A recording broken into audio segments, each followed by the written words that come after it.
Assalamualaikum warahmatullahi wabarakatuh. Pada kali ini saya akan membahas ini ya, obat yang biasa diresepkan oleh dokter. Salah satunya di sini yaitu Medipropen. Medipropen itu kandungannya itu ibuprofen dengan tablet sediaan salut selaput dengan berat 400 mg. Nah, di sini Medipropen itu obat dengan golongan keras ya, dengan tanda lingkaran merah huruf K di dalamnya. Nah, biasanya dokter itu bagaimana sih kalau misalkan pada pasien seperti apa sih meresepkan obat Medipropen? Nah, coba lihat ya, kita lihat karena kandungannya itu ibuprofen itu biasanya digunakan sebagai obat, yaitu bisa digunakan sebagai antipiretik atau analgetik juga bisa.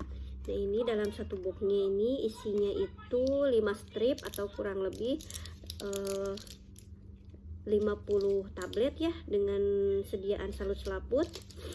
Nah, kita lihat di dalam boxnya ternyata di sini ada leafletnya seperti ini ya, berupa leaflet seperti ini. Nah, seperti ini leafletnya.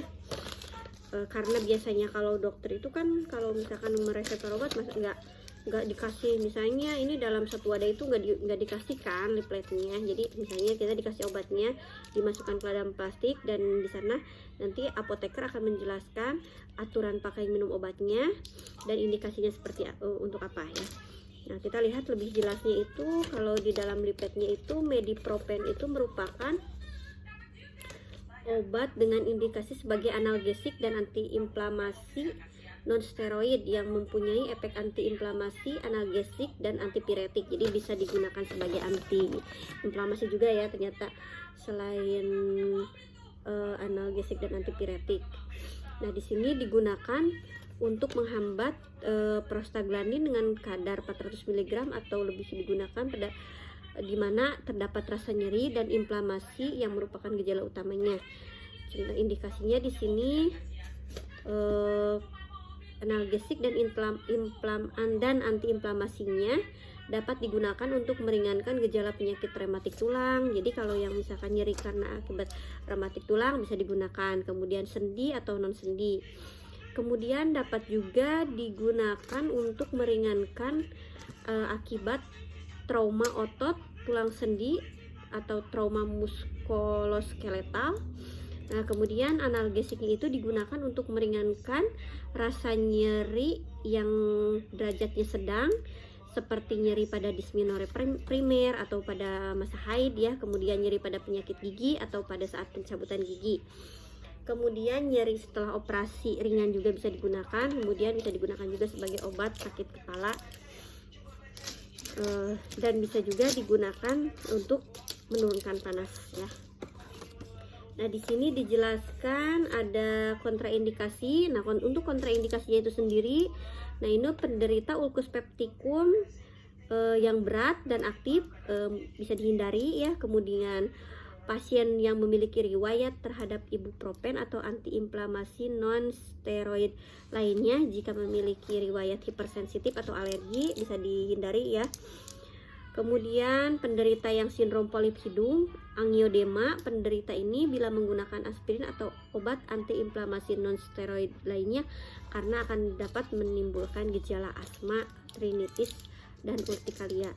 Kemudian satu lagi yang dikontraindikasikannya itu kepada pasien yang sedang hamil 3 bulan terakhir ya. Misalkan pasiennya sedang hamil di usia trimester ketiga, itu harus dihindari ya.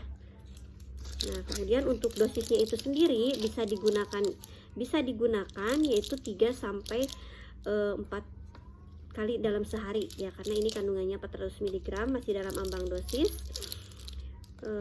Kemudian ini di leafletnya juga dijelaskan efek sampingnya itu jarang terjadi ya, namun apabila mengalami gangguan saluran pencernaan termasuk mual, muntah, diare, konstipasi, dan nyeri lambung, itu harus segera dihentikan penggunaannya. Kemudian di sini dijelaskan, nah untuk dihindari juga ya pada pasien-pasien khusus, yaitu yang pertama pada pasien yang memiliki kelainan kardiovaskuler, ini harus dihindari ya. Kemudian untuk pasien yang hipertensi harus dihindari juga. Untuk pasien yang gagal jantung kongestif dan memiliki edema pada jantung, edema itu pembengkakan pada jantung, maka ini ibuprofen itu harus dihindari ya. Kemudian pasien yang memiliki riwayat saluran cerna, karena di sini kalau misalkan pasiennya sebelumnya memiliki riwayat pada saluran cerna, itu dapat menyebabkan ulcerasi, perdarahan, dan perforasi pada saluran cerna ya. Kemudian ini untuk cara penyimpanannya itu, ini bisa disimpan di bawah suhu 30 derajat dan terlindung dari sinar matahari. Mungkin itu yang bisa saya sampaikan mengenai obat yang biasa diresepkan oleh dokter, yaitu obat Medipropen dengan kandungan ibuprofen. Mudah-mudahan bisa memberikan informasi atau wawasan terhadap penggunaan obat ini ya. Mudah-mudahan bermanfaat. Wabillahi taufik wal hidayah. Wassalamualaikum warahmatullahi wabarakatuh.